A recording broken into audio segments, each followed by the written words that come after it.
동안 농업이라는 한 우물만 파셨다고 들었는데 이렇게 또 오랜 시간 농업에만 집중하신 이유가 있으신가요? 네. 저는 농산물은 우리가 먹고 사는 것의 가장 기본이지 않습니까? 그렇죠. 과거에는 농약과 화학 비료에 의존한 농법으로 다수학으로 갔거든요.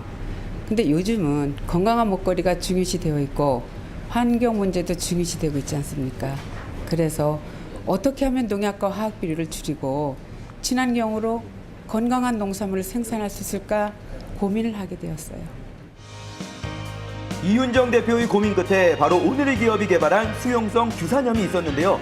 기업의 손에서 탄생해 국내외 친환경 농업 자재 시장을 선도하고 있는 수용성 규산염. 요 미스테리한 물질의 비밀이 지금 밝혀집니다. 내려놓을까 합니다. 오늘 기업에서 생산하는 이것, 그만큼 일반인들에게는 생소한 건데요.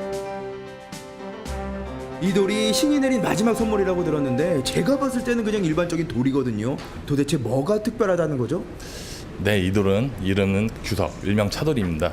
우리가 어렸을 적에 단단하고 야무지게 생긴 아이를 보고 차돌 같은 녀석이라고 하잖아요. 예. 규석이 바로 이 차돌인데요. 사실 엄밀히 말하자면 이 규석이 신이 내린 마지막 선물은 아니고요. 규석을 가공해서 만든 수용성 규산염이라는 제2의 물질을 신이 내린 마지막 선물입니다. 수용성 규산염의 원료는 규석, 일명 차돌입니다.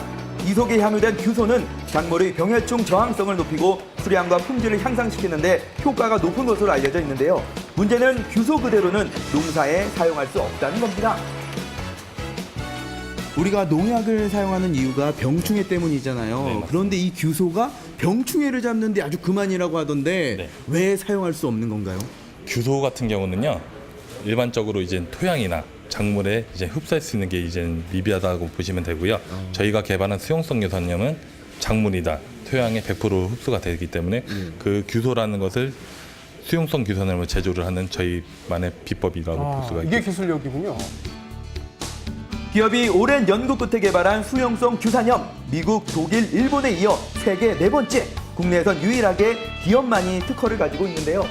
수용성 규산염을 사용하면 과일의 신선도, 당도가 높아지고 채소의 저장성, 식감이 개선되는 효과가 있고요. 또한 유기농 재배 및 친환경 재배에 안전하게 사용할 수 있는 제품입니다. 건강한 농산물 재배의 제격인 수용성 규산염은 차돌가루를 1650도씨의 고온으로 녹여 만드는데요. 이렇게 만들어진 수용성 규산염 비료는 일반 농약과 혼용해도 엉기거나 약해가 생기지 않습니다. 게다가 식물의 잎에 뿌려 양분, 약액을 흡수하게 하는 옆면살포가 가능해 사용이 편리하고 벼, 과수, 채소 등 모든 작물에 적용할 수 있다는 것도 장점인데요. 이뿐만이 아닙니다. 수용성 규산염은 미국 식품의약청에서 식품 첨가제로 등록되어 있는 인체에 전혀 해가 없는 물질입니다. 그리고 농작물의使用시 식물 조직을 침입하고 강하게 해서 병충해가 적기 때문에 농약 사용을 크게 감소시킬 수 있습니다. 뿐만 아니라 토양 중에 유해 중금속과 결합해서 식물체가 흡수할 수 없는 형태로 변화시키기 때문에 오염도 크게 줄일 수가 있습니다. 제가 친환경 인삼 재배에 제 일생을 걸었다고 해도 과언이 아닙니다. 건강을 위해서 먹는 인삼을 어떻게 하면 더 안심하고 친환경적으로 재배할 수 있을까 생각을 하며 고민하면서 인삼 재배에 수용성 규산염을 사용해서 시험한 결과 좋은 결과를 얻었던 것 같습니다. 목성균 소장, 그는 북한, 중국, 러시아, 터키 등 여러 나라의 초청으로 인삼 재배 기술과 예정기 관리, 수용성 규산염의 효과를 알리는 데도 한몫을 했는데요. 흐뭇한데요. 기업은 자신들이 생산하는 우수한 품질의 수용성 규산염을 바탕으로 글로벌 시장에도 진출해 도전을 멈추지 않고 있습니다.